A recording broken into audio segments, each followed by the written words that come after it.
నాకు తెలిసినా ఇక్కడే ఉంటావని ఎన్నిసార్లు చెప్పాలా నీకు? దేవా నీకు చెప్పాల్సిందేరా. అరే మావ చెప్పొద్దు మావ, అసలు ఇంకెప్పుడు చేయొద్దు మామ, ఇంకెప్పుడు చేయను. అప్పుడు అన్నపైన అంత భయం లేనప్పుడు నువ్వు ఎందుకు తాగుతున్నావు? నీకేమొస్తుంది తాగితే? నీ ఆరికేమైనా పోయేది? మావ ప్లీజ్ మావ ఇంకెప్పుడు చేయను మావ, దేవా నాకు చెప్పొద్దు మావ. ఇంకోసారి కానీ చూసాను మీ అందరిని పట్టించేస్తా. ఇంకోసారి సిగరెట్ తాగు, నీకు వేరే కూడా ఉండదు. చెప్తున్నాను, దేవా నాకు చెప్పానంటే.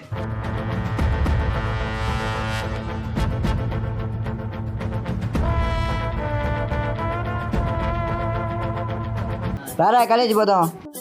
రేయ్ ఎక్కడికి రా పోయేది? పిల్ల నా కొడకల్లారా, ఎవడరా దేవా దేవా? ఎందుకు నవ్వుతున్నా పిల్ల నా కొడక? ఇక్కడ మేమేరా తోపులం.